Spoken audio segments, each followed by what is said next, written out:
दया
विचार करा उठा उठी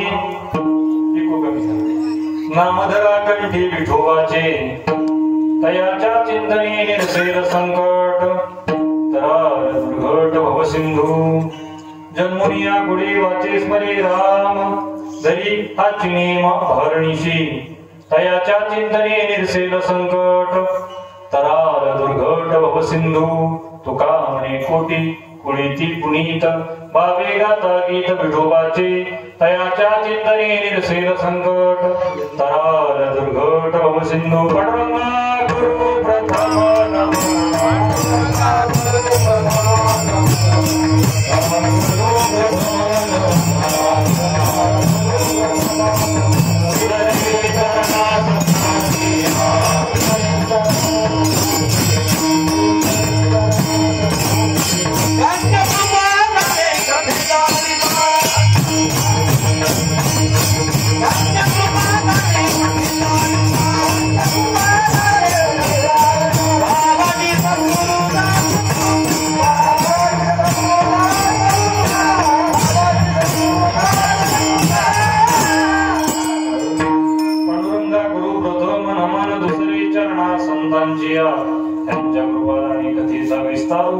बाबाजी सद्गुरु तलावज्ञ जीव धरावतारं कलंकांकते ज्योतिनामो दिवसा कलानीश्वरा पमोदार्य दर्शन समाधिस्तमूर्तिं भजे ज्ञानदेव ओम नमो ज्ञानेश्वरा करुणाकरा दयाळा तुम तुमचा लादलो पावन झालो चराचरी कथम यातुसी वैकुंठम मानवम देहमध्यजन तुकाराम महासाधू कृपयान्या पयस्वम सेवे लागी सेवक झालो तुमच्या लागलो निज चरणा अहो स्वामी कृपया देवा यावरी न करावा अवेर संवर्धनांची विधाय भक्तिम विलोकितो येन समाधिराज वैराग्यवंतं सुविचारयुक्तं नमामि जोगं शिरसा गुरुन्दं मस्तकमालवाया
स्मरण होय सकळ विद्यांचे अधिकरण ते शिवंदु श्री चरण श्री गुरूंचे ते नमस्कार आता हृदय हे आपुले चौपाळून या भले वरी वरी सौपावले श्री गुरूंची मनोजपं मारुततुल्य वेगं जितेंद्रियं बुद्धिमतां वरिष्ठं वातात्मजं वानरयूथ मुख्यं श्रीरामदूतं शरणं प्रपद्ये सारा सारा विचार करा उठा उठी नामधरा कंठी विठोबाची दयाच्या चिंतने निरसील संकट तरार दुर्घट भव सिंधू प्रस्तुत प्राप्त प्रसंगी संप्राप्त सेवेकरता निवडलेला अभंग वैराग्यरागाची जगद्गुरु तुकोबाराय या अभंगातून नाम साधनेचं विशेष असं महत्व प्रतिपादित करतात. विठ्ठल विठ्ठल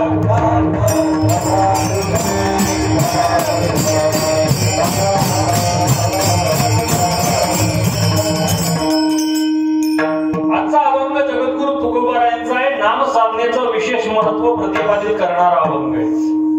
खऱ्या अर्थानं पहिल्या दिवशी वक्त्याला काही बंधन असतात.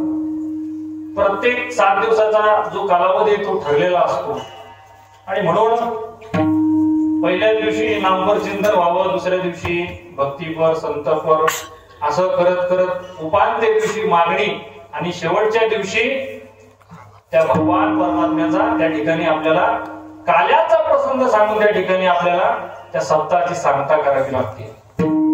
आज सुरुवात आहे. देवाच्या नावानं आपण या उत्सवाला सुरुवात करत आहोत. किम निमित्त आपण सर्वांना ज्ञात आहे. सालाबादाप्रमाणे चालत असलेला हा अखंड नामजप यज्ञ सोहळा गेल्या 50 वर्षापासून या ठिकाणी सुरू आहे आणि यंदाच या उत्सवाचं हे 51वं वर्ष. म्हणजे आताच आपण सुवर्ण महोत्सव मोठ्या थाटामाटामध्ये या नगरीमध्ये आपण साजरा केलेला आहे. 23 मार्च ते किती 27 मार्च ते 4 एप्रिल पर्यंत आपण तो उत्सव त्या ठिकाणी साजरा केलेला आहे. आपण सर्वच त्या उत्सवाचे साक्षीदार आहोत. याची देही याची डोळा आपण सर्वांनी तो उत्सव अनुभवला, पाहिला. खरं म्हणजे परम पूज्य गुरुवर्य स्वानंद सुखनिवासी पूज्य देवपुरी बाबा यांच्या कृपा आशीर्वादानं या उत्सवाची मुहूर्तमेढ रोवली गेली. आणि हा जो उत्सव आहे, हा उत्सव मोठ्या थाटामाटामध्ये आपण गेल्या 50 वर्षापासून या ठिकाणी संपन्न करत आहात आणि या 51व्या वर्षात पदार्पण करत असताना आजच्या या प्रथम दिवसाची सेवा माझ्यासारख्या एका पामराच्या वाट्याला दिली हे माझं परम भाग्य समजतो आजच्या या उत्सवासाठी। खरं म्हणजे हे सर्व नामवंत गुरुजन मंडळ या ठिकाणी उपस्थित आहे। ज्ञानेश्वरी पारायण या उत्सवामध्ये सुरू आहे, श्रीमद भागवत कथा या उत्सवामध्ये सुरू आहे आणि ज्यांचा आशीर्वाद या उत्सवाला आहे ते तुमचे आमचे सर्वांचे कृपा प्रसाद देणारे खऱ्या अर्थाने आपल्या सर्वांवर वरद असतं ज्यांचं आहे ते परम पूज्य गुरुवर्य श्री कृष्णयोगी गंजीधर बाबा यांच्या आशीर्वादाने या उत्सवाची सुरुवात आहे। या उत्सवामध्ये ज्यांचं भागवत कथा आपण श्रवण करत आहात ते हरिभक्तपरायण रामेश्वर महाराज भगत आणि ज्ञानेश्वरी व्यासपीठ ज्यांचं आहे ते भाऊराव महाराज पालके या दोन्ही महात्म्यांच्या चरणी प्रथमतः वंदन करतो। त्याचप्रमाणे गायनाच्या साथीला असणारे आमचे परमस्नेह परम आदरणीय गुरुबंधू ज्येष्ठ गुरुबंधू बाळू महाराज देशमुख या ठिकाणी उपस्थित महाराजांच्या चरणी नतमस्तक होतो। आमचे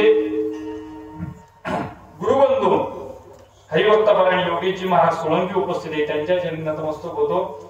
हनुमानजी महाराज काळे आहेत आमचे गुरुबंधू त्यांच्याही चरणी नतमस्तक होतो। त्याच पद्धतीने मोडाशी पकवान वादनासाठी उपस्थित असणारे ऋषिकेश महाराज आपल्या सही चरणावर नतमस्तक होतो आणि सगळे आपण गावातली गुरु मंडळी आहात, कोणाचा वैयक्तिक नामोल्लेख घेत नाही कारण सर्व जीवभावाची मंडळी आहात, पण तुमच्या सर्वांच्या चरणी नतमस्तक होतो सेवेला प्रारंभ करू।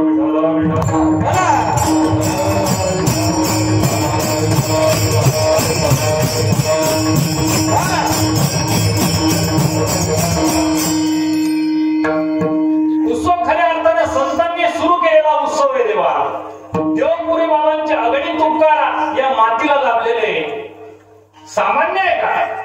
अहो महाराष्ट्र भूमी सामान्य भूमी नाही। तुम्ही कुठल्याही तीर्थक्षेत्रावर जा, त्या तीर्थक्षेत्रावरची माती हातामध्ये घ्या आणि आपल्या कपाळावर लावा, भाळा, तुम्हाला संतांचं दर्शन झाल्याशिवाय राहणार नाही। त्याचं एकमेव कारण म्हणजे या मातीमध्ये संतांचे रत्न मिसळलेले असल्या कारणानं ती माती पावन झालेली आहे। तुम्ही त्या मातीचं जरी दर्शन घेतलं तरी तुम्हाला संतांचं दर्शन झाल्याशिवाय राहत नाही। विठ्ठल विठ्ठल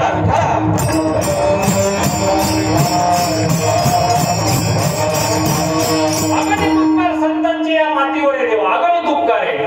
ते उपकार आपल्याला शब्दात सांगायला जमत नाही। काय सांगू आता संतांचे उपकार, काय उपकार आहे मज निरंतर जागविती। खूप मोठा उपकार संतांनी आपल्या जीवनात केला बाबांनी, खूप मोठा उपकार केला। काय काय केलं संतांनी? अहो सहज त्यांच्या मुखातून एखादा शब्द बाहेर पडायचा आणि आपलं जीवन पालटून जायचं। वस्तुस्थिती सांगतो, वस्तुस्थिती 6-7 वर्षापूर्वी असंच आळंदीला ज्यावेळेस संदीपन बाबाजी कमी करा एकदम स्पष्ट आवाज होते, ज्यावेळेस संदीपन बाबांनी आळंदीमध्ये स्वानंद सुज्ञ सद्गुरू जो महाराज वारकरी शिक्षण संस्थेमध्ये बसवलं त्यावेळेस गुरुवर्य कुरेकर बाबा शांती ब्रह्म कुरेकर बाबांनी पाठीवरून हात फिरवला आणि सांगितलं, बाळा घरदार सोडून आनंदीत आलोय, एकच काम कर, 4 वर्ष या ठिकाणी संस्थेत पाठाला बैस, पाठ पूर्ण कर, गुरुवर्यांच्या मुखातून श्रवण कर, आळंदीची दररोज परिक्रमा कर, इंद्रायणीचं स्नान कर, माऊलीचं दर्शन घे, तुला कुठलीही कमी पडणार नाही। खरं सांगतो महाराज, ज्या सागर महाराजांना लोक अगोदर सागर म्हणून संबोधायचे, सागर म्हणून त्या ठिकाणी बोलायचे, नको नको ते बोलायचे महाराज, आज त्या नावासमोर हरिभक्त पारायण फक्त संतांमुळे लाभलेले बरं का। कारण सहज बोलणे हित उपदेश करून सायास शिकविती, सहज त्यांचा शब्द आपल्या कानावर पडला, देवाने आपलं जीवन पाठवून गेलं। हे संतांचे उपकार आपल्या जीवनामध्ये देवा। तुका म्हणे वत्स धेनुवेचे चित्ती तैसे मज येती सांभाळीत, सांभाळण्याचा सुद्धा खूप मोठा उपकार संतांनी आपल्या जीवनात केलाय। तुम्ही म्हणसाल महाराज नामपर अभंग घेतला आणि संतांचं वर्णन करता, तुम्हाला सांगतो अहो माफी मागून बोलतो, पण हा वारकरी संप्रदाय संतांशिवाय अपुरा आहे देवा, अपुरा. नाही तर लक्षात घ्या, कोणताही वारकरी संप्रदायाचा कार्यक्रम घ्या, सप्ताह घ्या देवा, त्याच्या संतांच्या अभंगाशिवाय वारकरी संप्रदायाला शोभा येऊ. जर आपल्या हातात जर त्यावेळेस जर जगद्गुरु तुकोबारांनी जर गाथा दिली नसती तर मला सांगा, तो विटेवरचा भगवान परमात्मा कसा दिसतो आपल्याला कळाला असतं का बाबा?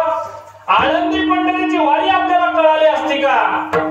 मला सांगा, संतांशिवाय हा वारकरी संप्रदाय अपुरा आहे, अपुरा आहे. संतांशिवाय याला पूर्णत्व नाही. खऱ्या अर्थानं संतांशिवाय याची बाजू रिकामी आहे देवा. म्हणून संत आणि वारकरी संप्रदायाची वेगळ्या वेगळ्या प्रकारची नाळ आहे. विठ्ठल विठ्ठल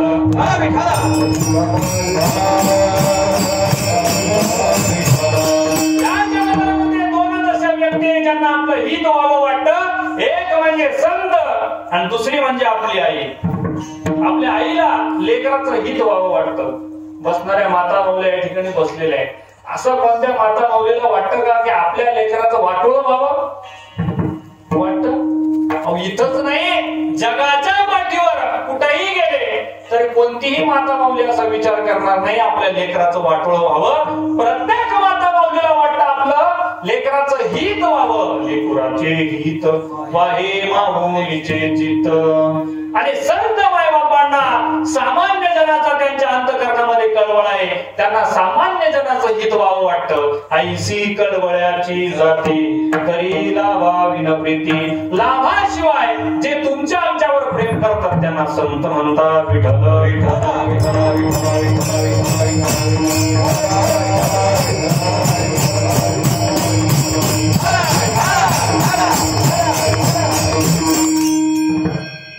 या जगताच्या पाठीवर 3 वर्ग पडतात देवा. एक वर्ग आहे मानवाचा, दुसरा वर्ग आहे देवाचा आणि तिसरा वर्ग संतांचा. लक्ष द्या. तुम्ही लक्ष देत नाही का? आहे ना तुमचं लक्ष? कळतंय ना मी काय बोलतोय? तर माझी भाषा कळते ना? जास्त काही दूरचा नाही बरं का, मसल्याचा नाही. म्हणजे मनामनात कळलं नाही तर सांगत चला बरं का. कारण तुमच्या चेहऱ्याकडे पाहून असं वाटतं की सुतूक पडलं काय तुम्हाला. असं जर शिकता होतं मी बसा ना मान आणि हात जोडून विनंती करतो. ज्या ज्या वेळेस या ठिकाणी विठ्ठल विठ्ठल भजन होईल त्यावेळेस मुखानं भगवंताचं नामस्मरण करायचं. हाताने टाळी वाजवायची देवा. विठ्ठल विठ्ठल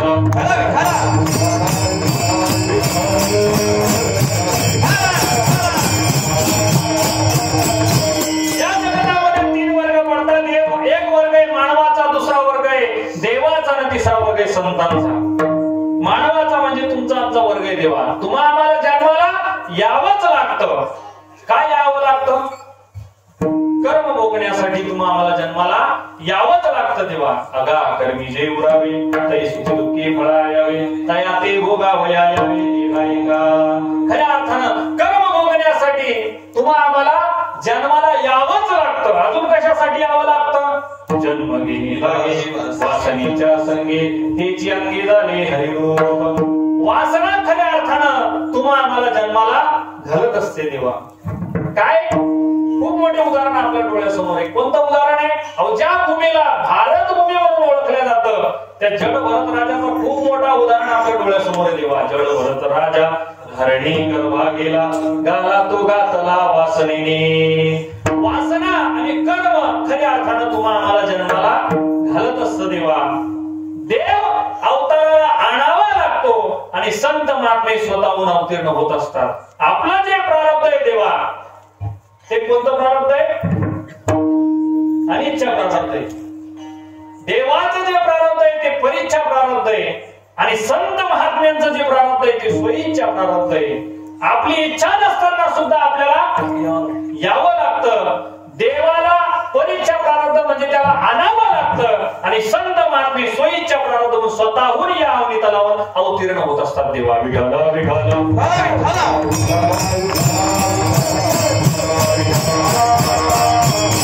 देवाला आणावं लागतं. कुठून आणावं लागतं? त्याचं वैकुंठ धाम आहे देवा, तिथून आणावं लागतं. आणि याला रूपागळे करुणी घडे हरिदासी आणावं लागतं. कशासाठी आणावं लागतं? यदा यदा हि धर्मस्य ग्लानिर् भवति भारत अभ्युत्थानं धर्मस्य तदा आत्मानं सृजाम्यहम्. ज्या ज्या वेळेस धर्मावर ग्लानी येते देवा त्या वेळेस भगवान परमात्म्याला अवताराला धर्मरक्षक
धर्माचं रक्षण करण्याकरता देवाला अवताराला आणावं लागतं. देव अवताराला आल्यानंतर दुर्जनांचा संवार करतो आणि भक्ताचं रक्षण करतो. देवा भक्ता राखी पायापाशी दुर्जनाची सवारी घेऊन या चक्रगदा आणि हा चिरंदा करीतो. भक्ता राखी पायापाशी दुर्जनाची सवारी. आणि संत महात्मे हे अवताराला येत असतात. देवा कुठून येतात असतात?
आम्ही वैकुंठ लोकातून या अमृतावर येतो. कशासाठी येत असतात संत? कशासाठी येत असतात? जगाच्या कल्याणात, संतांच्या विभूती, देह कष्टविधी, परोपकारी. परोपकारासाठी तर संत येतच असतात. देवा अजून कशासाठी येत असतात?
जगाचं कल्याण करण्यासाठी संत महात्मे तर येतच असतात. परंतु अजून काय काम करतात? धर्म रक्षावया कारणी साधू हुताती अवतीर्णी. धर्माची पालन करणे पाखांड खंडन हेच आम्हा करणे काम. बीज वाढवावे ना. भगवंताच्या नावाचं बीज वाढवण्याचं खूप मोठं काम संत महात्मा. सुख भक्ती भावना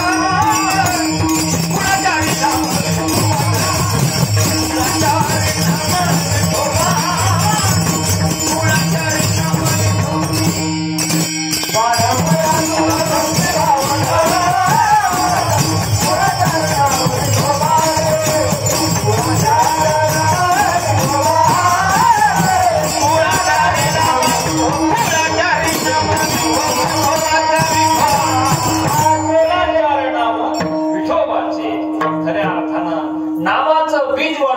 करता, जिकडे जिकडे भगवंताच्या नावाचा डंका वाजवण्याकरता संत महात्मे आवडे तलावर अवतारित होत असतात तेव्हा खऱ्या अर्थानं 3 गोष्टी मी तुमच्या समोर नमूद करणार आहे.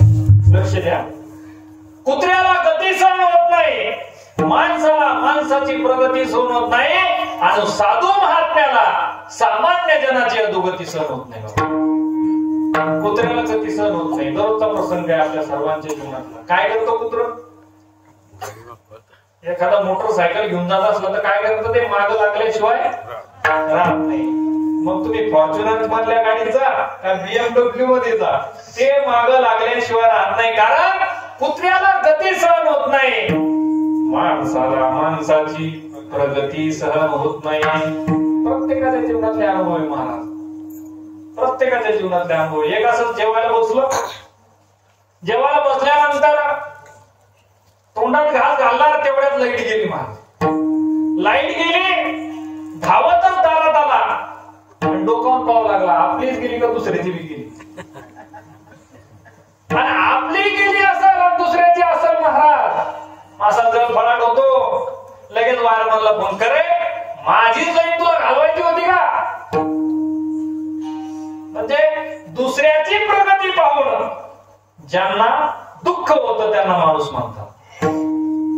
जे दुसऱ्याचं दुःख पाहिल्यानंतर जे सुखी होतात त्या प्राण्याला माणूस म्हणतात. बरं का, एकाच्या वावरात 50 क्विंटल हरभरे झाले, दोघांची वावर सारखेच, बांधाला बांध, याच्या वावरात 50 क्विंटल आणि त्याच्या वावरात 100 क्विंटल हरभरा. दोघांनी फवारण्या सारख्याच घेतलेल्या महाराज, दोघांचे शेत सारखे, पण याच्या वावरात 50 आणि त्याच्या वावरात 100. तर 50 क्विंटल वाला विचार करतो, माझ्या वावरात 50 क्विंटल हरभरे का झाले, त्याच्या वावरात 100 क्विंटल हरभरे कस काय झाले? 7-7, 8-8 दिवस न झोपणारे माणसं मी तुम्हाला दाखवून देतो. कारण दुसऱ्याच्या दुःखामध्ये जे सुखी होतात महाराज त्यांना माणूस म्हणतात. एका कवीने सुंदर वर्णन केलेलं आहे, लक्ष द्या. एक व्यक्ती रस्त्याने चालत होता आणि चालता चालता एक दिन निकले सैर करने दिल में कई अरमान थे. एक दिन निकले सैर करने दिल में कई अरमान थे. एक तरफ हरियाली थी, दूसरी तरफ स्मशान थे. स्मशान से चलते चलते पैर के तले चुभी हड्डी. तो माणूस स्मशानातून जात होता आणि त्याच्या पायाला एका मेलेल्या माणसाचं हाडूक लागलं. स्मशान से चलते चलते पैर के तले चुभी हड्डी, और हड्डी के ये बयान थे, अरे चलने वाले चल संभल कर, हम भी कभी इंसान थे. माणूस म्हणून जीवन जगणं फार महत्वाचं आहे बाबा. माणूस म्हणून जीवन जगणं. आज आपण माणूस म्हणून जीवन जगत नाही. परंतु तुमच्या शाळेमध्ये तुम्हाला एक गाणं तुम्ही दररोज म्हणता, कोणतं? हीच मुची प्रार्थना, हेच मुचे मागणे, मानसाने मानसाशी मानसा समवागणे. ऐका रे, म्हणता का नाही? काय ते? माणसाने माणसाशी मानसा समवागणे. बरोबर आहे का नाही बाबा? माणसाने माणसाशी माणसा समवागणे हे फक्त कीर्तनापुरतं. घरी गेल्यानंतर याचा त्याचा बांध कोरणे, आहे का नाही? असं चालू आहे महाराज समाजामध्ये. म्हणून माणसाला माणसाची प्रगती सहन होत नाही, तसं संत महात्म्यांना सामान्य जनाची अधोगती सहन होत नाही. बुडते हे जन कधी कवे डोळा, हे तो कळवळा म्हणूया. खऱ्या अर्थानं हे समाज मूर्तांना पाहताना त्यांच्या अंतःकरणामध्ये कालवा होते. समाज एका वेगळ्या दिशेला जात असताना पाहताना त्यांच्या अंतःकरणामध्ये खऱ्या अर्थानं दया उत्पन्न होते की अरे समाज कुठंतरी वेगळ्या दिशेनं भरकटत चाललेला आहे. म्हणून या समाजाला जागृती देण्याचं काम संत महात्मे करतात. तेव्हा संत महात्मे करतात. काकड्यामध्ये सुंदर असे प्रमाण आले. देवा जग जोगी जागे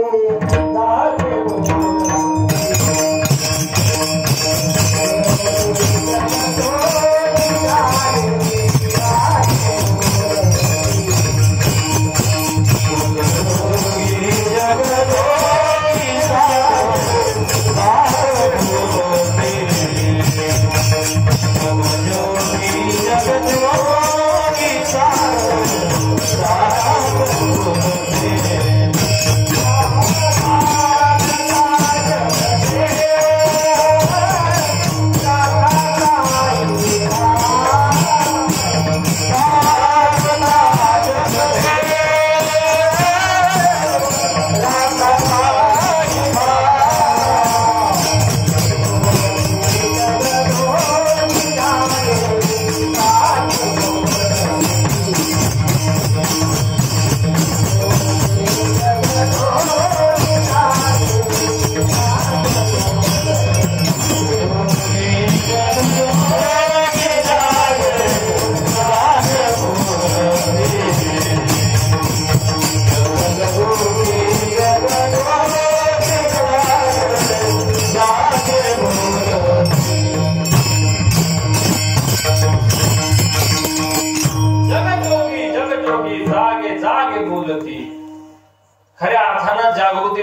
अंतःकरणामध्ये खूप कालवा कालव सुरू असते संतांच्या. अरे हा समाज बहिर्दिशेला गेलेला आहे, कुठं तरी वेगळ्या दिशेला भरकटत चाललेला आहे. आता काही या समाजाचं खरं नाही, म्हणून समाज एका योग्य वळणावर यावा म्हणून संत महात्मे मार्ग दावणी गेले आधी. दया निधी संतते तिनीची पंथी चालू जाता, न पडे गुंता गुंडे काय मार्ग खऱ्या अर्थानं संतांनी दाखवला देवा. या समाजाला वेळोवेळी विनंती करण्याचं काम संतांनी केलं. हात जोडून विनंती करतात संत, कर जोडून विनंतो तुम्हा, नका गुरु संसार श्रमा, नका गुंतू विषय कामा. तुम्ही आठवा मधुसूदना, तुम्ही वासुदेव वासुदेव. तरी समाजाच्या डोक्यात फरक पडला नाही. हात जोडले तुकोबारांनी तरी संतांच्या खऱ्या अर्थानं समाजाच्या डोक्यात फरक पडला नाही. शेवटी तुकोबाराय पाया पडले देवा.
संत महात्मे पाया लागले तेव्हा पाया पडले. या समाजाच्या तरी समाजाच्या डोक्यात फरक नाही.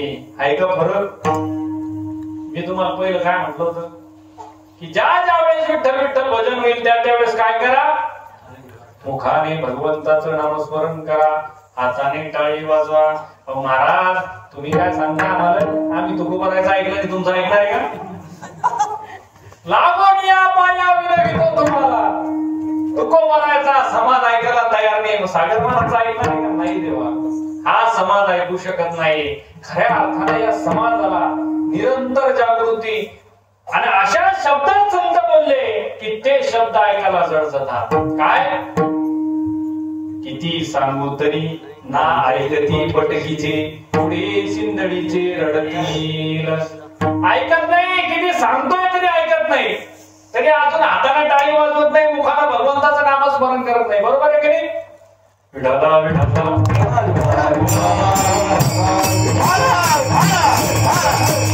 सांगणारा मी कसा लागतो म्हणा, ज्याचं ऐकायचंय सांगणारा मी त्या लायकीचा लागतो. बरोबर आहे की नाही? आता माझी लायकीच नाही महाराज वरून कीर्तन करायची. कुठेतरी भगत सरांनी सांगितलं की आज तुम्हाला पहिल्या दिवसाची कीर्तन सेवा करावी लागते आणि आमचे असे ज्येष्ठ गुरुबंधू सगळे असल्यानंतर काय पाहायचं, काय माझी तब्येत बरी नाही आज, पण तरी म्हटलं हाय हनुमान काही ताण नाही. म्हटलं आता हनुमंत राहायची तर साक्षात होते असली तर काय पाहायचं का मी महाराज. आणि आमच्या सारख्या मंडळींना हीच लोक शेवटी सांभाळून घेऊ शकतात. पण खरं म्हणजे संत महात्मे यांच्या अंतःकरणामध्ये एक आगळा वेगळा कळवळ आहे देवा आपल्या प्रत्येकाबद्दल.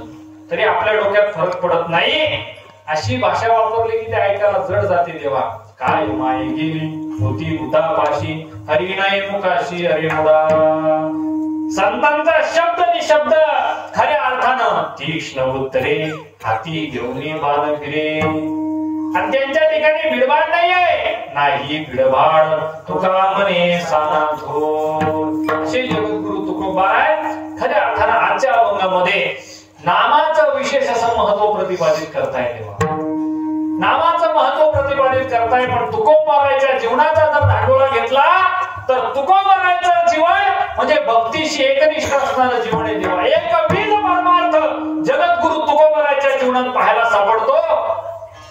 काही संसारातले लोक तुकोबाराजवळ गेले, संसारातल्या गप्पा मारू लागले. बाबा तुकोबारा म्हणतात आमच्या जीवनात आम्ही असा पण केलाय की बोलणीची नाही आता देवा नाही, देवाशिवाय आम्ही दुसरं काही बोलणार नाही.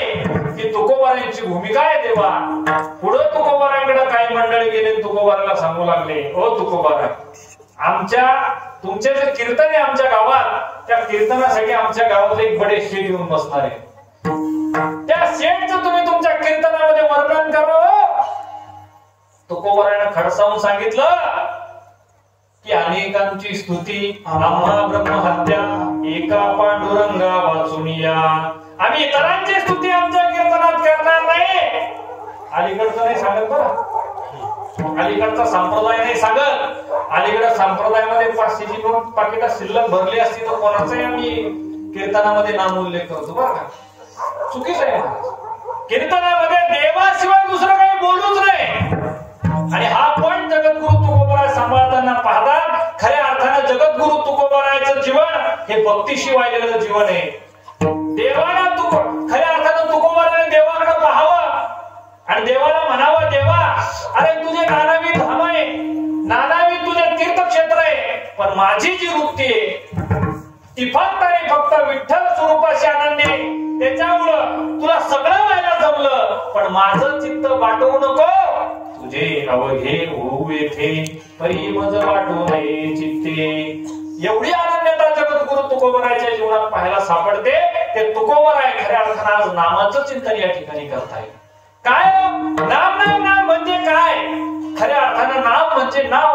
एखाद्या वस्तूचं नाव, एखाद्या मुलाचं नाव, एखाद्या मुलीचं नाव, एखाद्या शहराचं नाव, त्याला नाव म्हणतात. असाच एक व्यक्ती स्वतःचं नाव किती वाईट आहे म्हणून खऱ्या अर्थानं तो फिरत होता. त्याचं नाव होतं, लक्षात ठेवा, त्याचं नाव होतं ठणठणपाल. काय होतं? काय होतं बरोबर? काय होतं? ठणठणपाल असं त्याचं नाव होतं. आणि लोक त्याला त्याच्या नावावरून दररोज त्या गावामध्ये चिडवायचे. त्याने असं ठरवलं की आपलं नाव आपण बदललं पाहिजे, म्हणून तो सीमा प्रांतात फिरत होता. सीमा प्रांतात फिरता फिरता जात होता आणि जात असताना त्याला एक प्रेत यात्रा दिसली. प्रेत यात्रा दिसल्यानंतर त्याने विचारलं जवळ असणाऱ्या एका व्यक्तीला, का हो हे जे प्रेतावर या ठिकाणी त्यांना जे तिरडीवर बांधलंय त्यांचं नाव काय? त्यांनी सांगितलं त्याचं नाव अमरसिंग. काय?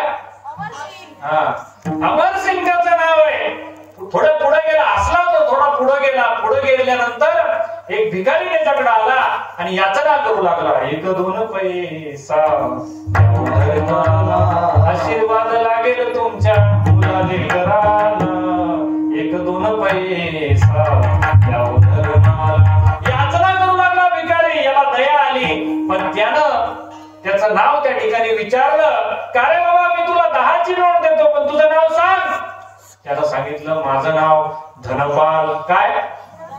पहिल्याचं नाव काय होतं? त्याचं दुसऱ्याचं नाव काय होतं? अमरसिंग. हा, लक्षात ठेवा. त्यानं सांगितलं माझं नाव धनपाल आहे. हसला महाराज मनाशी. थोडा पुढे गेला. पुढे गेल्यानंतर आमची एक माता माऊली गौऱ्या थांबत त्या ठिकाणी बसली होती आणि त्याला आश्चर्य वाटलं म्हणून त्याने विचारलं, का हो मावशी तुमचं नाव काय? नाव विचारल्यानंतर त्या मावशीने सांगितलं माझं नाव लक्ष्मी. हसला महाराज मनाशी. एका झाडाखाली जाऊन बसला. रामनगर गाव होतं, थंडगार त्या ठिकाणी हवा सुटली होती. झाडाखाली जाऊन बसला, पाणी प्याला आणि विचार करू लागला. त्या विचाराचं वर्णन एका कवीने सुंदर करून ठेवलंय. लक्ष द्या, त्याचं वर्णन एका कवीने करून ठेवलंय. अमरसिंग तो मर गए भीक मागे धनपाल, लक्ष्मी तो गोबर बेंदे बरे बिचारे ठणठणपाल. विठ्ठल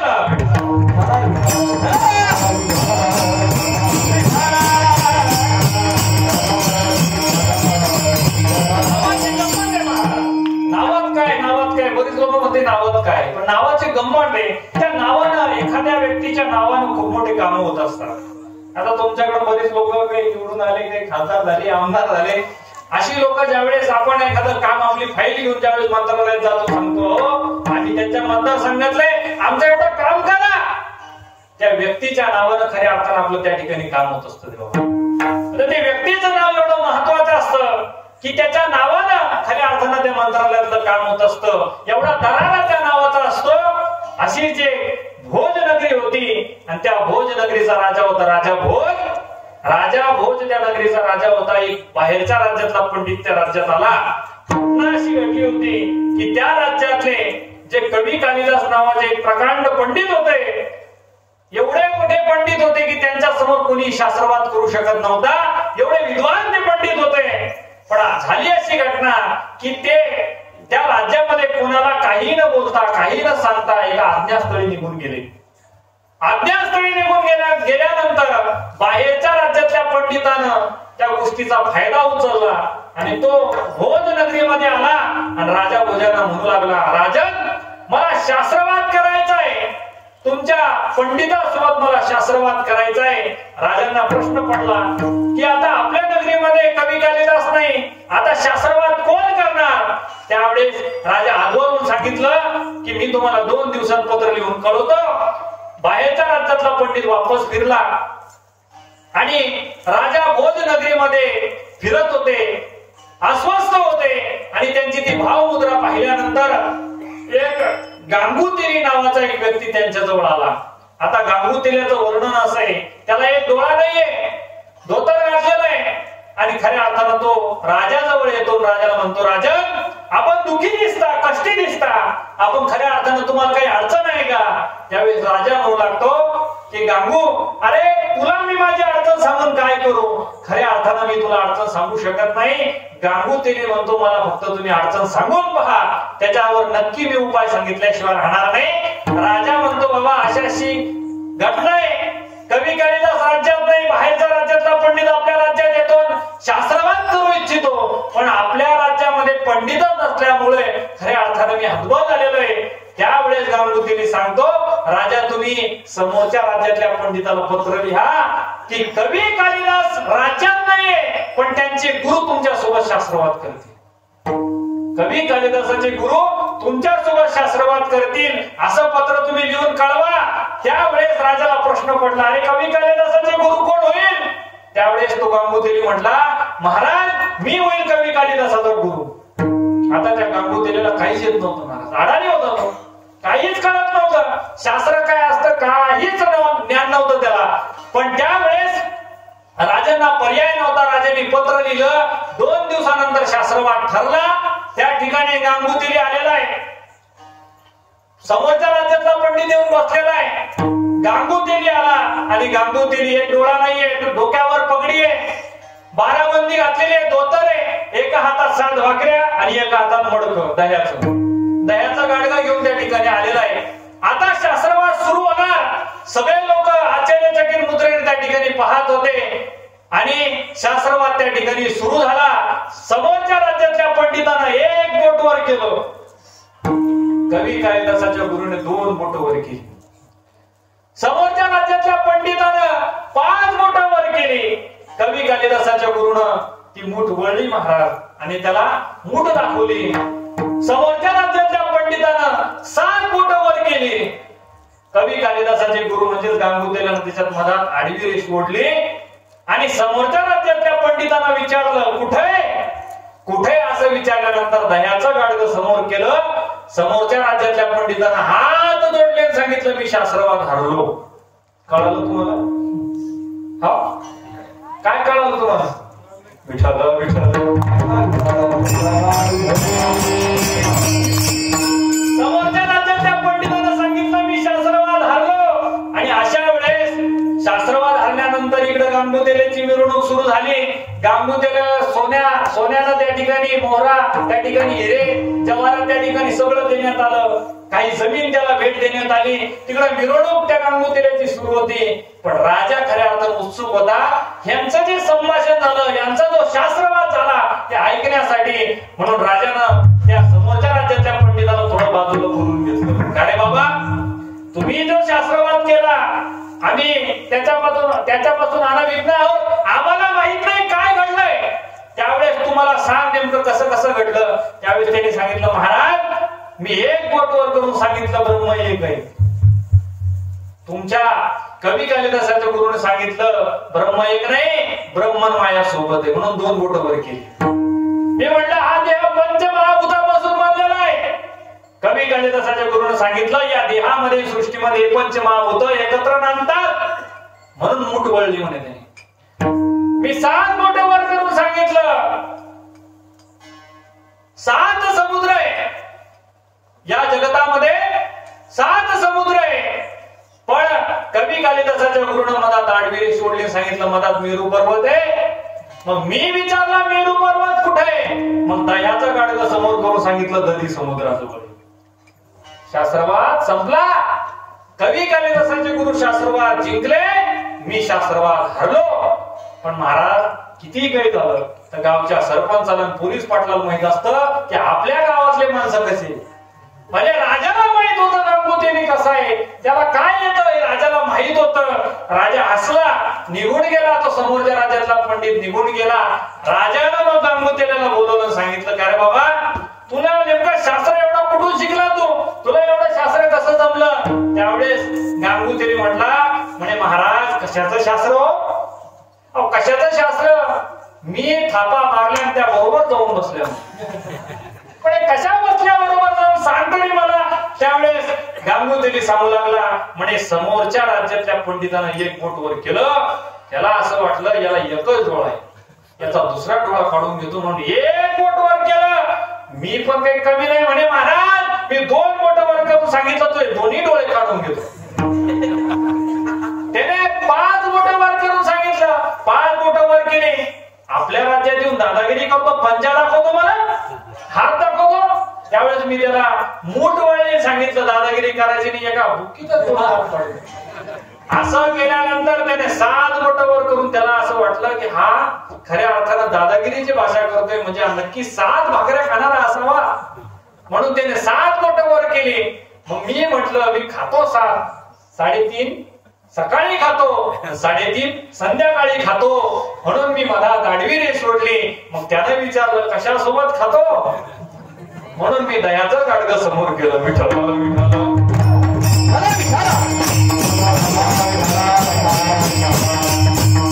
महाराज व्यवहारातलं नाव जर एवढं सुंदर असेल, त्या नावानं जर खऱ्या अर्थानं एवढं काम होत असेल, कवी कालिदासाचे गुरु म्हटल्यानंतर त्याला खऱ्या अर्थानं समोरच्या राज्यातल्या पंडिताला घाम फुटला. व्यवहारातलं नाव जर एवढं श्रेष्ठ असेल तर माझ्या भगवान परमात्म्याचं नाव किती श्रेष्ठ असेल हो. आणि त्या भगवान परमात्म्याचं नाव तुकोबरा म्हणताय सरासराचा विचार करा आणि उठाउठी त्या भगवंताचं नाव कंठात धारण करा.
या सत्यात सोडून पुढच्या सत्यात केला चालेल का महाराज? नाही. उठा उठी इको कविता, उठा उठी लवकरात लवकर विचार करा. लवकरात लवकर आता वेळ वाया घालू नका. लवकरात लवकर विचार करा. विचार करा, विचार करा, विचार करा. म्हणजे विचार केल्याशिवाय काही पर्याय नाही का महाराज? विचारा वाचून समाधान. विचारा वाचून माणसाला माणसाला समाधान प्राप्त होऊ शकत नाही. असा एक व्यक्ती झोपच लागत नव्हती महाराज, झोपच नव्हती, समाधान नव्हतं जीवनामध्ये, सुख नव्हतं. असेच एक डॉक्टरांकडे गेला, म्हणजे वर्षभरापासून डॉक्टरांकडे जाणं चालू होतं. डॉक्टरला साहेबाला म्हटला तो, साहेब मला काहीतरी करा, काहीतरी इलाज सांगा, मला आता असं जे होतंय, मला झोपच लागत नाही, रात्री सुद्धा झोपत नव्हतं बाबा. एवढी अवस्था बेकार झाली होती, समाधानच नव्हतं जीवनामध्ये, झोप लागत नाही, झोप लागत नाही.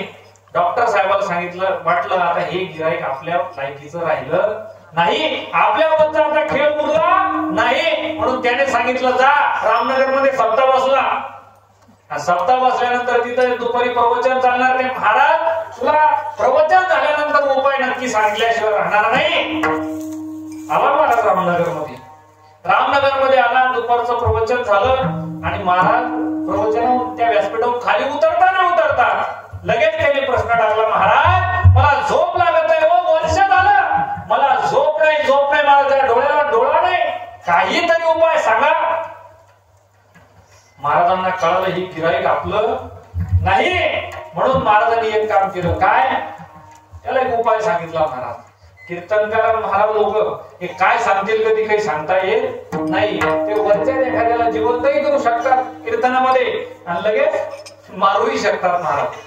खऱ्या अर्थानं त्या महाराजांनी सांगितलं, एक काम कर, तुला झोप लागत नाही ना, ज्या व्यक्तीला झोप लागते त्याचा शर्ट घालून झोपत जा. काय, ज्या व्यक्तीला झोप लागते त्याचा शर्ट घालून झोपत जा. यानं महाराज दुसऱ्याला कमी पकडावणी, याने डायरेक्ट ज्या डॉक्टरांनी त्याला महाराजांकडे पाठवलं त्या डॉक्टरला जाऊन पकडलं, हो डॉक्टर साहेब काढा तुमच्या अंगातला शर्ट. डॉक्टर साहेबाला वाटलं अरे आता तर बरा होता, आता माझ्या जमून गेला, बरा होता, आता नेमकं झालं काय. त्यावेळेस त्याने सांगितलं, तुम्ही ज्या महाराजांकडे मला पाठवलं त्या महाराजांनी सांगितलं ज्याला झोप लागते त्याचा शर्ट घालून झोपत जाय. त्याने सांगितलं, बाबा तुला कोण सांगितलं मला झोप लागते. अरे एका नव्या डॉक्टरना समोर माझ्या दवाखान्यासमोर दवाखाना टाकला, माझी झोपच उडवली म्हणे त्या दिवशीपासून, मला झोप नाही. म्हणजे एक काम करा डॉक्टर साहेब, आपणही चालू आपण शोधू ज्याला झोप लागते त्याचा शर्ट घालून झोपत जाऊ, म्हणजे आपण निवांत झोपल्याशिवाय राहणार नाही. म्हणून डॉक्टर निघले आणि तोही निघला, शोध घेऊ लागले. एक इंजिनियर सापडला, इंजिनियरला ते लोक म्हणू लागले तुमचा शर्ट द्या, ज्याला झोप लागते त्याचा शर्ट घालून आम्हाला झोपायचंय. इंजिनियर म्हणले बाबा कशाची झोप, आणि पालिकेत बिल अटकले, कशाची झोप आहे म्हणे. एक काम करा इंजिनियर साहेब तुम्ही आमच्या सोबत चला. निघले महाराज, जाऊ लागले. एक नेता दिसला, गाडी थांबवली, त्या नेत्याला सांगू लागले, हे बाबा तू चांगला इस्त्रीचे कपडे घातलेले, आता एक काम कर तुझ्या अंगातला सदरा दे, तुला झोप लागते असं आहे का. महाराजांनी सांगितलं ज्याला झोप लागते त्याचा शर्ट घालून झोपत जा. त्या नेत्याने सांगितलं तुम्हाला कोण सांगितले मला झोप लागते म्हणून. अरे पुढे जिल्हा परिषद आली, आता माझी झोप उडाली, आता काही खरं नाही. म्हणून एक काम करा नेते तुम्ही आमच्या सोबत चला. महाराजाचा ताफा जाऊ लागला, रामनगर जवळ आले. रामनगर जवळ एक आंब्याचं झाड होतं, त्या आंब्याच्या झाडाखाली जाऊन बसले, दमले ते.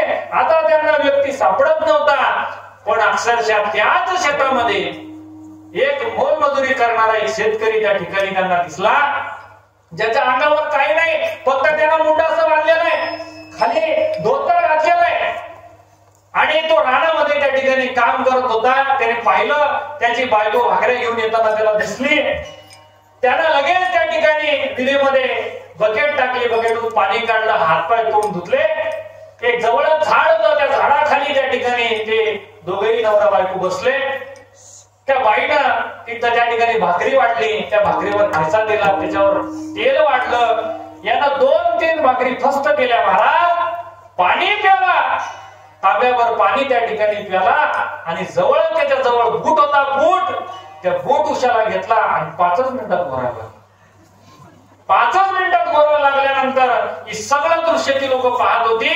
त्या लोकांना वाटलं अरे आता आपल्याला माणूस भेटला, ज्याला झोप लागते तो माणूस आपल्याला भेटलेला आहे. त्याची झोप दिली आणि त्या शेतकरी राजाला हे सगळे मंडळी म्हणू लागले, ओ शेतकरी राजा तुम्ही सुखाने झोपता. हो म्हणे माझा दिनक्रम आहे, सकाळी उठतो, सकाळी उठल्यानंतर स्नान संध्या करतो, देवाचं दर्शन घेतो, सकाळी मस्त भाकरीचा काला करतो, दूध घेतो, जेवण करतो, शेतात येतो, शेतात आल्यानंतर काम करतो, दुपारी परत या ठिकाणी माझी बायको भाकऱ्या घेऊन येते, जेवण करतो, परत संध्याकाळी घरी जातो, हातपाय धुतो, देवाचं दर्शन घेतो, जेवण करतो, झोपतो, हा माझा दररोजचा दिनक्रम आहे. हे ऐकल्यानंतर ही सगळी मंडळी म्हणले तुम्ही सुखाने झोपता, तुम्ही समाधानात आहात, एक काम करा, तुमचा खऱ्या अर्थाने एक एक शर्ट आमच्या सगळ्यांना द्यावर, एक एक शर्ट आमच्या सगळ्यांना द्या.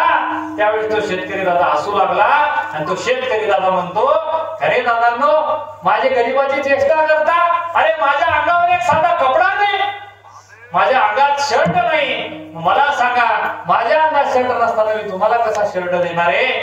हे फक्त झालं दृष्टांतातलं उदाहरण. आपल्या घरी जाऊन आपल्या कपाटात साड्या मोजा आणि आपल्या कपाटात शर्ट किती ते मोजा आणि आपल्याला झोप लागते का हे प्रत्येकानं आत्मपरीक्षण करा.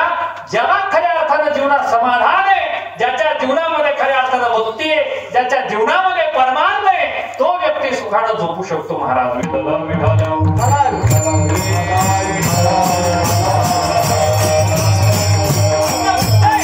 विचारावरून नपविजे समाधान. विचार माणसाला प्रत्येकाला करावाच लागतो. विचार करत नाही असा व्यक्ती या मंडपात शोधूनही सापडल्या जाणार नाही. प्रत्येक व्यक्ती विचार करतो देवा, पण काही गोष्टीचा जीवनात विचार करावा आणि काही गोष्टीचा जीवनात विचार करू नये. कोणत्या गोष्टीचा जीवनात विचार करू नये? आपली कीर्तनाला येताना फाटकी सोडून जाणं आणि दुसरीची चांगली घेऊन जाणं. काय चप्पल आहे ना, असं सांगितलं महाराज, दुसऱ्याची चांगली घेऊन जात जाऊ नका. तेरवीचं कीर्तन केलं महाराज, हनुमान महाराज, माझी चप्पल गायब केली. ठीक नाही, आपला खऱ्या अर्थानं हा विचार चुकीचा आहे, हा विचार वाईट आहे देवा. काही गोष्टीचा जीवनात विचारच करू नका. आमचे कुरेकर बाबा पाठामध्ये सुंदर दृष्टांत द्यायचे. म्हशीच्या शिंगात डोकं घालण्याचा विचार करावा का? रामनगर सारखं गाव होतं, एक बहादर दररोज त्या ठिकाणी त्याच्या गावामध्ये त्या पंढरपुरी म्हशी होत्या, अशा शिंग राहायची त्याला. आणि त्या म्हशी दररोज गावातून वेशीतून गावात यायच्या. वटा होता, त्याला लोक आता कुच्चर वटा म्हणतात. त्या वट्यावर त्या ठिकाणी तो बसलेला राहायचा आणि विचार करायचा, त्या मोठ्याल्या शिंगाच्या जी म्हैस आहे त्या म्हशीच्या शिंगात माझं डोकं कसं जाईल, हा विचार त्या ठिकाणी त्याचा चालू होता. अखंड हरिनाम सप्ताह आला आपला रामनगरचा, सप्ताह उलटून गेला, त्याचा विचार चालूच होता. दररोज तो ती म्हैस पाहायचा आणि त्या म्हशीच्या शिंगात डोकं कसं जाईल याचा विचार करायचा. 2 महिने झाले, 3 महिने झाले, 6 महिने उलटून गेले, 1 वर्ष उलटून गेलं. सप्ताह संपला, काला झाला सप्त्याचा आणि काला झाल्यानंतर त्याच संध्याकाळी त्या ठिकाणी त्या म्हशी त्या इशीतून आतमध्ये आला. आतमध्ये आल्यानंतर यानं आता निश्चय केला की काय करायचं, म्हशीच्या शिंगात डोकं घालायचं, हा विचार त्या ठिकाणी केला. म्हशी त्या वट्याजवळ आल्या, यानं काहीच गोष्टीचा विचार केला नाही आणि सरळ त्या म्हशीच्या शिंगात जाऊन अटकला. अटकल्यानंतर ती म्हैस महाराज त्या ठिकाणी उधळली आणि रामनगरच्या फाट्यापर्यंत फरफटत नेलं त्याला. फरफटत नेलं, सगळे लोक गावातली त्याच्या मागे जाऊ लागली. बाबा काय झालं, काय झालं? म्हशीला त्या ठिकाणी त्याला सोडून दिलं. सगळे लोक विचारू लागले, का रे बाबा इतका वेळ तू त्या ठिकाणी त्या म्हशीनं तुला फरफटत आणलं, काही गोष्टीचा विचार तर करायचा या. त्या म्हशीच्या शिंगात डोकं घालायचा तर विचार, काही गोष्टीचा विचार तर करा.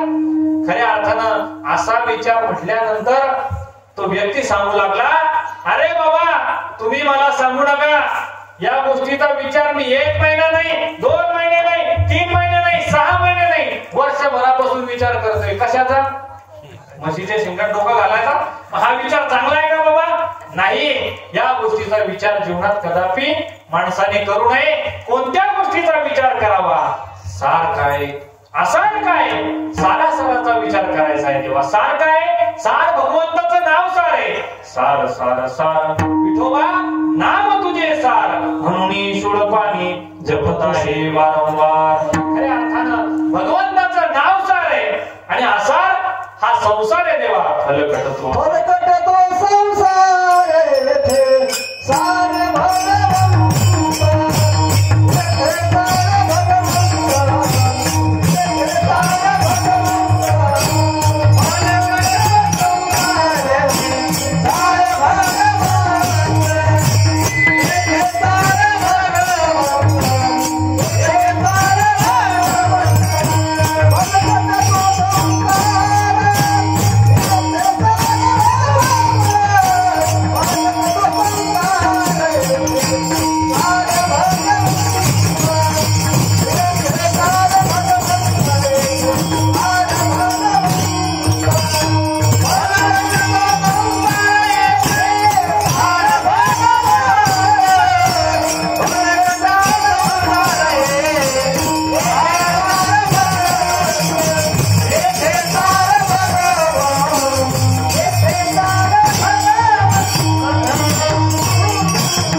फलकट कशाला म्हणतात?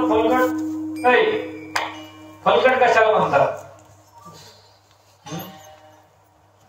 भूस कळतं का? कशाचं? सोयाबीनचं, हरभऱ्याचं. हे काय आहे? फलकट आहे. फलकट. तर फल कशाला म्हणतात माहित नाही? बरं, एक लक्षात घ्या. शेंग आहे, शेंग जपानीचीच म्हणतात ना. भुईमुंगाची शेंग. हा, आमच्याकडची भाषा थोडी जपान म्हणतात आमच्याकडे. भुईमुंगाची शेंग आहे. आता मला एक सांगा, भुईमुंगाची शेंग आपण घेतलेली आहे, त्याच्यातला आपण शेंगदाणा आहे तो आतला, तो फेकून देतो, टरफल भाजी टाकतो का नाही? मग काय करतो? शेंगदाणा भाजीत टाकतो आणि टरफल फेकून देतो. शेंगदाणा काय झाला? सार पदार्थ झाला. आणि असार पदार्थ काय? खऱ्या अर्थानं संसार सुद्धा असार आहे देवा. आणि भगवान परमात्मा आणि भगवान परमात्म्याचं नाव हे खऱ्या अर्थानं सार आहे.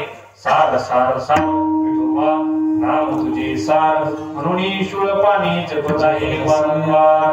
खऱ्या अर्थानं भगवंताचं नाव सार आहे. म्हणून आपण या सारासाराचा विचार करायचा आणि काय करायचं? नाम धरा कंठे विठोबाचे, नाम धरा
नाशिवंत देह जाणार सकळ, आयुष्य गातो काळ सावधान. आता तरी पुढे हाच उपदेश, नका करू नाश आयुष्याचा. आता आपल्याकडे वेळ शिल्लक नाहीये. त्याचं कारण असं आहे, देह जाणार जाणार त्याची काढवा खाणार. म्हणून प्रत्येकाने लवकरात लवकर क्षणभंगूर नाही वर बसा. वारे सावध, सोडा माया आशा. काही न चले मग गळा पडेल फासा. पुढे हुशार हो आहे उलसा. अरे अर्थानं आता आपल्याकडे वेळ खूप कमी राहिलेला आहे. फक्त 15 मिनिटं या ठिकाणी शिल्लक राहिलेले. म्हणून आता लवकरात लवकर उठाउठी विचार करायचा आहे सरासराचा. आणि भगवंताचं नाव आपल्याला कंठात धारण करायचंय. पण हे नाव कंठात धारण केल्यानंतर निश्चित आपल्या जीवनात काय फल प्राप्त होणार आहे? खऱ्या अर्थानं आपल्या जीवनातलं काही दुःख निरसल्या जाणार आहे का? हे अवंताच्या दुसऱ्या चरणात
तर निश्चित तुमच्या जीवनात येणारं जे दुःख आहे, जे संकट आहे, तो भगवान परमात्मा नाहीसं केल्याशिवाय राहणार नाही. तया चिंतनी निरसेल संकट कराल दुर्घट भव सिंधू.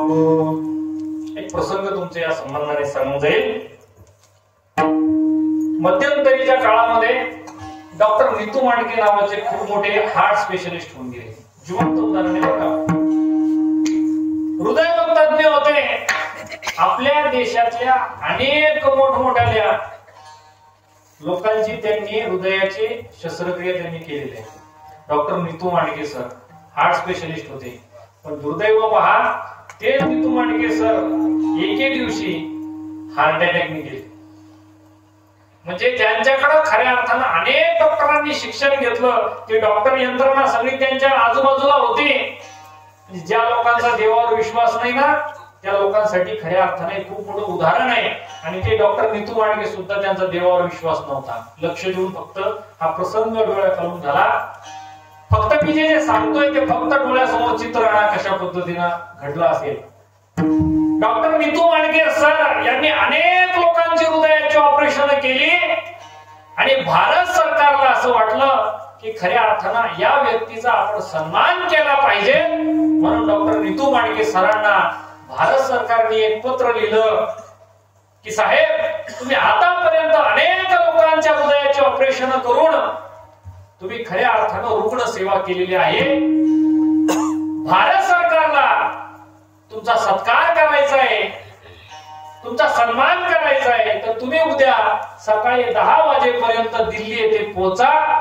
डॉक्टर नीतू मांडके सर मुंबई येथे होते. उद्या सकाळी 10 वाजता जायचं. लगेच फ्लाईट त्या ठिकाणी बुक करण्यात आल्या. डॉक्टर नीतू मांडके सरांचा आनंद गगनात मावत नव्हता, कारण हा सर्वोच्च सन्मान त्यांच्या जीवनात उद्या त्यांना मिळणार होता.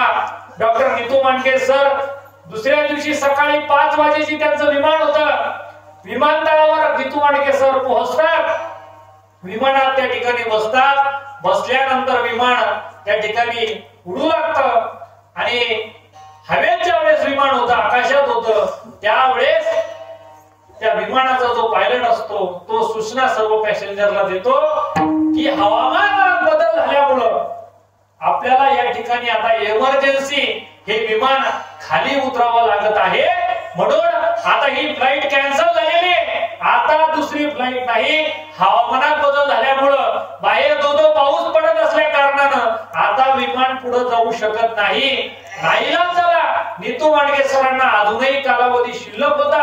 म्हणून नीतू मांडके सरांना असं वाटलं, आपण जरी फ्लाईट कॅन्सल झाली, आता जरी आपल्याला विमानानं जाता आलं नाही, तरी आपण खऱ्या अर्थानं एखादी प्रायव्हेट गाडी करू आणि त्या प्रायव्हेट गाडीला त्या ठिकाणी पोहोचण्याचा प्रयत्न करू. म्हणून नीतू मांडके सर एका प्रायव्हेट गाडी त्या ठिकाणी बोलवतात. त्या गाडीत बसतात. ड्रायव्हर गाडी चालू लागतो.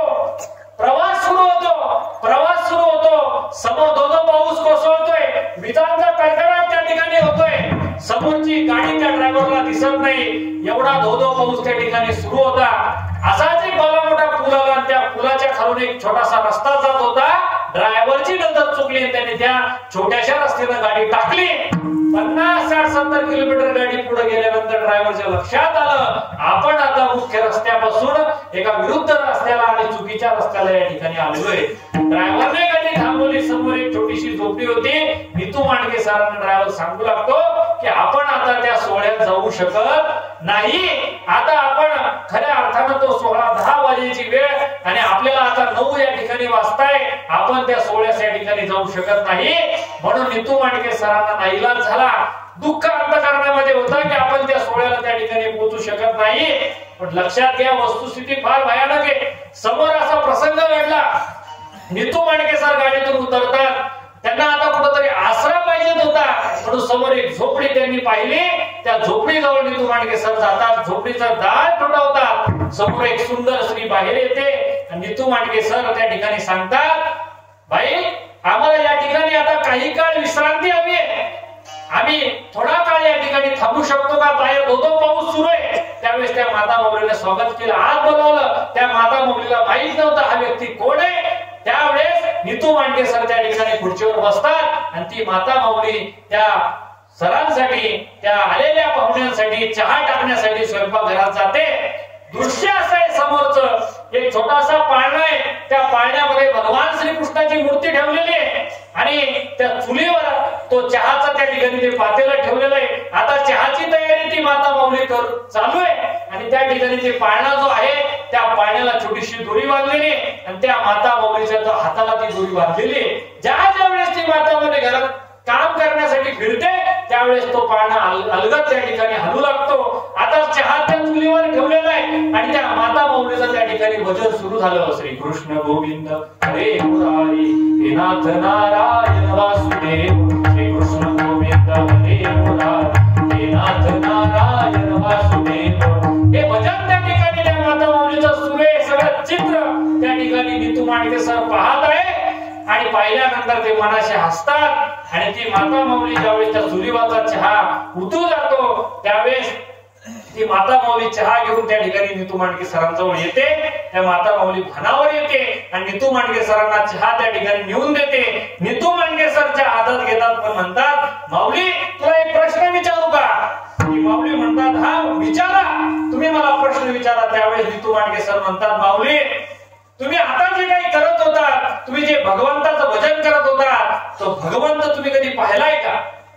ती माऊली म्हणते, मी त्या भगवंताला अजून पाहिलेला नाही. मग तुम्ही त्या भगवंताची भक्ती का करता? अरे देव घेऊ ही गोष्ट नाहीये, या जगात देव नावाची वस्तू नाहीये. त्यावेळेस ती माता माऊली म्हणते, साहेब मला माहित नाही तुम्ही कोण आहात, पण देव नाही या गोष्टीवर माझा विश्वास नाही. खऱ्या अर्थानं देव चराचरात व्यापून भरलेला आहे. देव प्रत्येक कणाकणात आहे आणि मी ही जी भक्ती करते ही भक्ती काही साधी भक्ती नाही. खऱ्या अर्थानं काही दिवसापूर्वी माझ्या या पलंगावर एक छोटस बाळ आहे, 2 वर्षाचं बाळ त्या ठिकाणी झोपलेलं आहे. त्या बाळाच्या हृदयाला खऱ्या अर्थानं होल आहे आणि त्या हृदयाच्या होलचं ऑपरेशन या जगातला एकच डॉक्टर करू शकतो आणि त्याचं नाव म्हणजे डॉक्टर नीतू मांडके. हे ऐकल्यानंतर खऱ्या अर्थानं नीतू मांडके सरांच्या डोळ्यातून खळखळ अश्रू वाहू लागले. नीतू मांडके सरांना वाटलं, अरे बाबा हे काय, हे कोणतं आश्चर्य?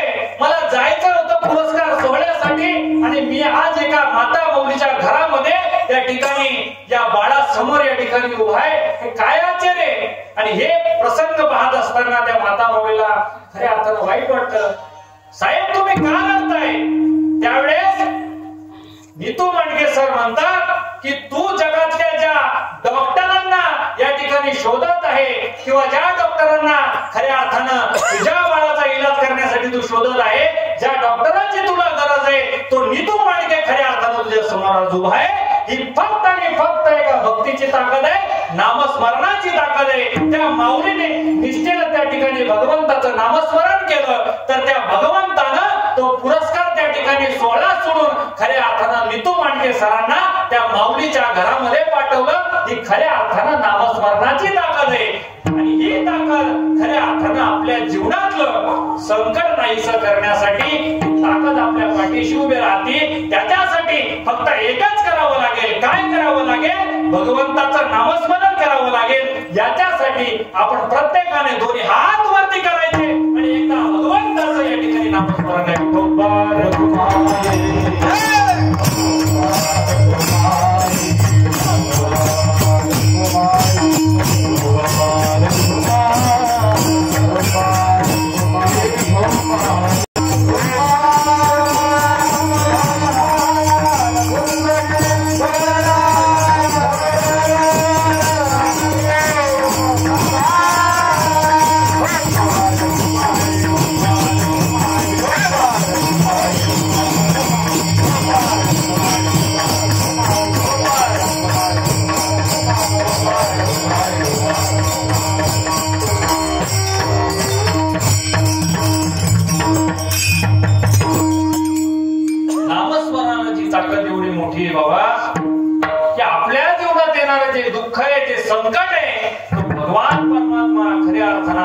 संकट नाहीसं केल्याशिवाय राहत नाही. अनेक प्रसंग आहे संत मालिकेतले अनेक प्रसंग तुमच्या डोळ्यासमोर आहे. चोखोबारायांची पत्नी ज्यावेळेस बाळापण त्या ठिकाणी जवळ आलेलं होतं, चोखोबारा निघून गेलेले होते, पण शेवटी काय केलं भगवंताने? चोखोबाची बहीण झाला सत्संग, बहिणी उघडा द्वार. चोखोबारा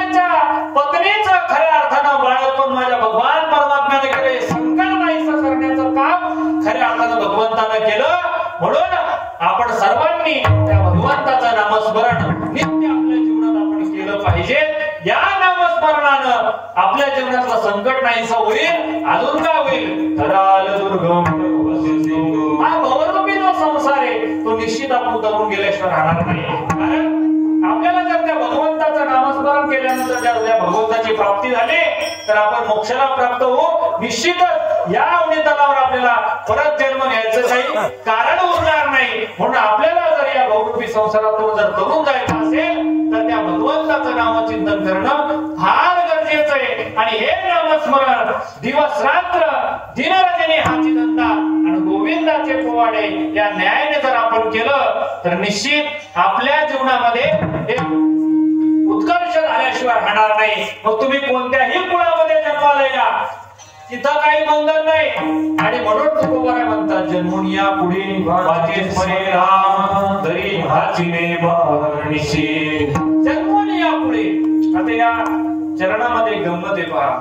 जर तुकोबारायला जर एकच कुळ दाखवायचं असतं तर कुळ हा शब्द वापरला असता. पण या ठिकाणी जन्मोनिया कुळी हा शब्द वापरलेला आहे. म्हणजे तुम्ही कोणत्याही कुळामध्ये जन्माला या. आपल्या शास्त्रामध्ये 4 वर्ण व्यवस्था सांगितली. कोणकोणत्या? क्षत्रिय, ब्राह्मण, क्षत्रिय, वैश्य, शूद्र. खऱ्या अर्थाने एक कुळ आहे देवा. तुम्ही कोणत्याही कुळामध्ये जन्माला या. तुम्हाला नामस्मरणाचा अधिकार आहे असं कोणताच नाही. खऱ्या अर्थाने आपण आजही अनेक लोक जाती जातीमध्ये विभागले गेलेले. पण आजही तुम्ही या गोष्टीचा विचार करा की आज प्रत्येक जातीमध्ये संत जन्माला आले, प्रत्येक जातीमध्ये हरिभक्त जन्माला आले देवा, प्रत्येक जातीमध्ये क्रांती करणारे क्रांतिकारी जन्माला आले. खऱ्या अर्थानं हा खूप मोठा इतिहास आपल्या देशाचा आहे. म्हणून आपण प्रत्येकाने कोणत्याही कुळामध्ये जन्माला आलो तरी दिवस रात्र ते भगवंताचं नामस्मरण केलं पाहिजे. अहो बघा ना महाराज, रामप्रभूचा अवतार होण्या अगोदर वाल्मिक महर्षी खऱ्या अर्थानं वाल्या कोळी होते. पण नारद महर्षी भेट जीवनामध्ये झाली आणि रामाचा त्या ठिकाणी त्यांना बोध नारद महर्षीने करून दिला. राम राम सुद्धा म्हणता येत नव्हतं, मरा मरा म्हणावं लागलं. त्यावेळेस राम रामाचा त्या ठिकाणी उच्चार झाला. कारण जीवनामध्ये त्यांनी फक्त आणि फक्त मारा माराचीच भाषा केली होती. म्हणून खऱ्या अर्थानं राम राम हा शब्द त्यांच्या मुखात येत नव्हता. मरा मरा म्हटले, राम राम नामाचा उच्चार झाला. आणि काय झालं? कोणीयाची कीर्ती वाढली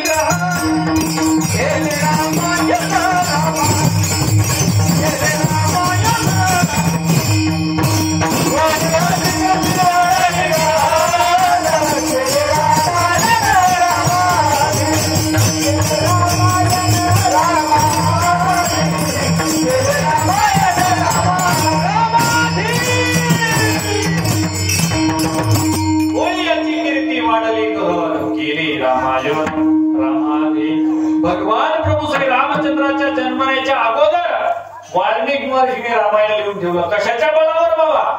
नामस्मरणाच्या बळावर. राम नामाचा त्यांनी जीवनामध्ये दिनरजनी हाच धंदा हेच कोणतरी व्रत जीवनात घेतलं होतं. आणि राम नामाचा त्यांनी जीवनामध्ये व्रत घेतल्या कारणानं नामस्मरण केलं. आणि त्या नामस्मरणाच्या जोरावर केले रामायण. रामाधी बोलिला वाल्मिक सैसेची करीन वरतोनी दावीन नामा म्हणे. राम प्रभूंनी खऱ्या अर्थानं वाल्मिक महर्षींनी जसं लिहून ठेवलेलं आहे तसंच रामप्रभूला वागावं लागलं. तसंच रामप्रभूला खऱ्या अर्थानं जीवन जगावं लागलं देवा. ही रामनामाची ताकद आहे, ही नामस्मरणाची ताकद आहे. आणि हे जर नामस्मरण तुम्ही तुमच्या जीवनात केलं तर तुमचे मोठी कुळ उधळल्याशिवाय राहणार नाही. अभंगाच्या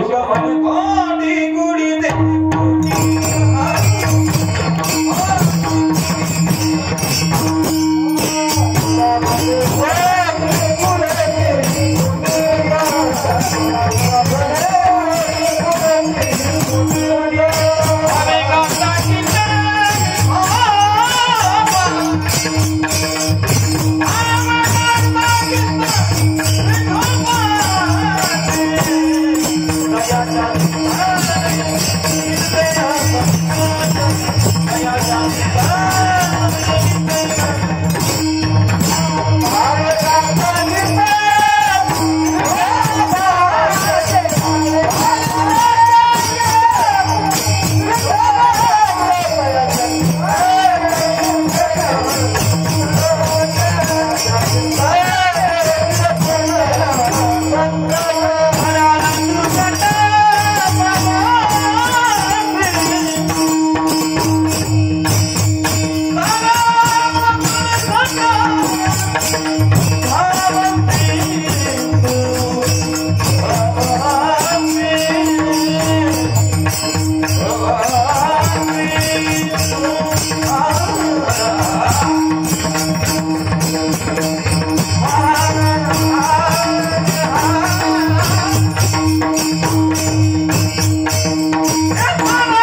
गीत विठोबाचे तयाच्या चिंतनी निरसेल संकट कराल दुर्घट भवसिंधू. खरं म्हणजे तुकोबरा अभंगाच्या शेवटच्या चरणात सांगतात की आतापर्यंत या नामस्मरणामुळं मोठी कुळ पुनीत झालेली आहे आणि तुम्हाला सुद्धा तुमच्या पुढच्या पिढ्यांचा जर उद्धार करायचा असेल, त्यांची कोटी कुळ पुनीत करायची असेल तर निश्चित तुम्ही काय करा, भावे गाता गीत विठोबाचे तयाच्या चिंतने निरसेल संकट कराल दुर्घट भव सिंधू. म्हणजे संत महात्म्यांचं जीवन आपल्या जीवनासाठी आदर्श देवा. आचार संपन्नता कशी असते संतांनी आपल्याला शिकवलंय. आदर्श जीवन कसं असावं संतांकडे पाहिल्यानंतर कळतं. लक्ष द्या, आपलं जीवन माती मोडण्यापासून जर वाचवायचं असेल तर संत साहित्याचा परिस्पर्श अंगाला करून घ्या. आपलं जीवन सोनं झाल्याशिवाय राहणार नाही. कारण आपण जर ज्ञानेश्वरी वाचली, आपण जर गाथा वाचला तर आपल्या घरामध्ये उद्या ज्ञानेश्वर महाराजांसारखं रत्न जन्माला आल्याशिवाय राहणार नाही. तुकोबरांसारखं रत्न जन्माला आल्याशिवाय राहणार नाही. छत्रपती शिवाजी महाराजांसारखं रत्न जन्माला आल्याशिवाय राहणार नाही. म्हणून आपण कुठंतरी आज सावध होणं ही काळाची गरज आहे. आजचा काळ, पुढचा काळ फार भयानक आहे. छत्रपती शिवाजी महाराजांना त्या ठिकाणी तलवारीने युद्ध करावं लागलं, पण आताच्या या पुढच्या काळामध्ये आपल्याला खूप मोठे आव्हानं आपल्या समाजासमोर उभी राहत आहे देवा. खऱ्या अर्थानं आपण आज धर्माप्रती जागरूक होणं ही फार महत्वाची गोष्ट आहे. आपण प्रत्येकाला खऱ्या अर्थानं घरामध्ये ज्ञानेश्वरीचे धडे या लहान लेकरांना दिले पाहिजे. गाथा खऱ्या अर्थानं या लहान लेकरांना शिकवला पाहिजे. आज जरी मुलं, लहान लहान मुलं यांना जर परमार्थाची गोडी लागली तर उद्या तुम्हाला कोणत्याही वृद्धाश्रमात जाण्याची गरज नाही. आणि आज जरी असेच भरकटले महाराज तर उद्या तुमचं काही खरं नाही. म्हणून या मुलांना आज, अरे तुम्ही यांना डॉक्टर बनवा, इंजिनियर बनवा, कलेक्टर बनवा, तहसीलदार बनवा, शिक्षक बनवा, वकील बनवा, तुम्हाला हवं ते बनवा, पण मायबापांना हात जोडून विनंती करतो यांना पहिले वारकरी बनवा. ज्या दिवशी वारकरी होईल त्याच्या गळ्यामध्ये पवित्र तुळशीची माळ पडेल, त्याच्यानंतर त्याला कोणत्याही पद्धतीची चिंता त्या ठिकाणी पडसावणार नाही. म्हणून या मुलांना खऱ्या अर्थानं सुसंस्कारित करणं हे तुमची आमची सर्वांची जबाबदारी आहे. हे उद्याचं भविष्य आहे आणि हे जर घडलं तर निश्चित आपली पुढची पिढी घडल्याशिवाय राहणार नाही. आज या मुलावर चांगले संस्कार देणं ही काळाची गरज आहे. आज या ठिकाणी आपण सर्वांनी मला या ठिकाणी बोलवलं त्याबद्दल आपल्या सर्वांचे या ठिकाणी शतशः आभार व्यक्त करतो आणि झालेली सेवा भगवान पांडुरंग परमात्म्याच्या चरणी अर्पण करतो. पवनपुत्र खऱ्या अर्थानं हनुमंतरायाच्या चरणी या ठिकाणी सेवा समर्पित करतो. ज्यांच्यामुळं खऱ्या अर्थानं आमच्या जीवनाला एक सुवास आहे, ज्यांच्यामुळं आमचं या जगतामध्ये नाव आहे ते परमपूज्य गुरुवारी हरिभक्त पारायण श्रीकृष्ण योगी गंजीधर बाबा यांच्या कृपा आशीर्वादामुळं खऱ्या अर्थानं या ठिकाणी उभं राहण्याचा योग येतोय. त्यांच्याही चरणी ही सेवा समर्पित करतो. स्वानंद सुज्ञ सद्गुरु जोग महाराजांच्या चरणी सेवा समर्पित करतो आणि माझ्या वादीला पूर्ण देतो. विठ्ठल जय जय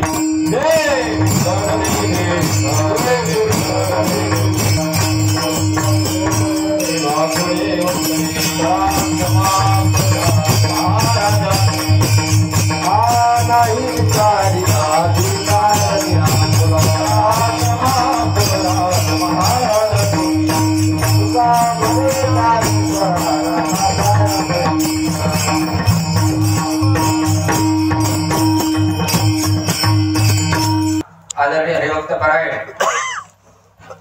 महाराज भोंडे यांनी आपल्या सुश्राव्य रसाळवाणीतून या ठिकाणी प्रतिपादित केलेली आहे. आदरणीय महाराजांनी या सेवेतून भगवान परमात्म्याच्या नामाची महती या ठिकाणी सांगितलेली आहे. त्याचप्रमाणे संत सानिध्य, संतांचं जीवन आपल्या जीवनामध्ये किती अनमोल अशा प्रकारचं आहे यावर महाराजांनी प्रकाश टाकला. तेव्हा सर्व गावकऱ्यांच्या वतीने आदरणीय महाराजांच्या या ठिकाणी ऋण व्यक्त करतो, महाराजांचं अभिनंदन करतो आणि सदैव महाराजांच्या ऋणामध्ये राहू. कारण या ठिकाणी महाराजांचे जीवन हे अतिशय सेवाभावी जीवन आहे. बघा, गेल्या उन्हाळ्यामध्ये मार्च एप्रिल मध्ये आपल्या गावामध्ये जो काही सुवर्ण महोत्सव सोहळा झाला, या सुवर्ण महोत्सव सोहळ्यामध्ये एक आपण यज्ञ आयोजन केलं. तेव्हा आपल्याला नेमकी यज्ञशाळा उभी कशी करावी याचं कुठल्याही प्रकारचं ज्ञान नव्हतं, कल्पनाही नव्हती, बघितलंही सुद्धा नव्हतं. अशा प्रकारचं हे ते यज्ञशाळेची उभारणी करण्यासाठी आदरणीय महाराज, आदरणीय महाराजांचे वडील आदरणीय त्र्यंबक गुरुजी आणि त्यांचा समूह या ठिकाणी उपस्थित झाला आणि त्यांनी एक आपल्या या यज्ञशाळेमध्ये एक मोठं अशा प्रकारचं त्यांनी योगदान केलं. महाराजांच्या जीवनामध्ये महान अशा प्रकारच्या एका विभूतीची सेवा घडलेली आहे की ज्या स्वर्गवासी मातोश्रीने या महाराष्ट्रामध्ये जे काही अनाथ होते, ज्यांना कोणीच नाही, अशा अनाथांची सेवा केली. अशा स्वर्गीय सिंधुताई सपकाळ, ज्यांचं नाव भारतामध्ये आणि गाजलेलं आहे, अशा निष्काम सेवा करणाऱ्या मातोश्रीची सेवा आदरणीय महाराजांकडून घडलेली आहे. एवढंच नाही तर असणाऱ्या त्या सिंधुताई सपकाळ महाराजांना आपला मानसपुत्र मानत होत्या. एवढ्या महान विभूतीची सेवा महाराजांच्याकडून घडलेली आहे. त्याचप्रमाणे एक आपल्या समोर आदर्श सांगण्यासारखा विषय असा आहे की आपण म्हणतो की सुशिक्षित घराण्यामध्ये पारमार्थिक वृत्तीची व्यक्ती या ठिकाणी वाढत नाही, परंतु या भावनेला महाराजांच्या कुटुंबामध्ये फाटा दिलेला आहे.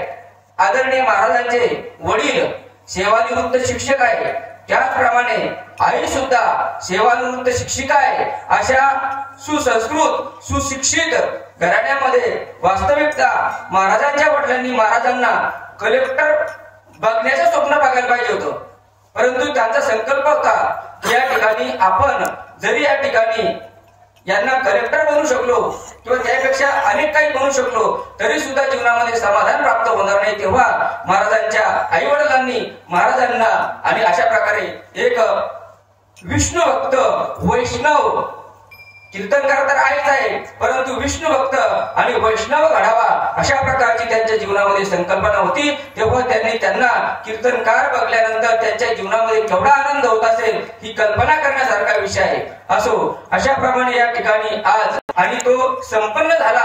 यामागे सुद्धा आदरणीय वैकुंठवासी देवपुरी बाबा यांचीच कृपा आहे. कारण बाबांची कृपा किती आहे ही आपण स्वतः अनुभवली, परिसराने सुद्धा अनुभवली की त्या ठिकाणी अतिशय प्रतिकूल परिस्थितीमध्ये सुद्धा आणि महान कार्य तुमच्या आमच्या हातून भगवान परमात्म्यानं करून घेतलं. आणि त्या सेवेमध्ये आदरणीय महाराज सुद्धा उपस्थित होते 7 दिवस. त्याचप्रमाणे योगेश महाराज हे सुद्धा त्या ठिकाणी उपस्थित होते. त्यांचे या ठिकाणी ऋण व्यक्त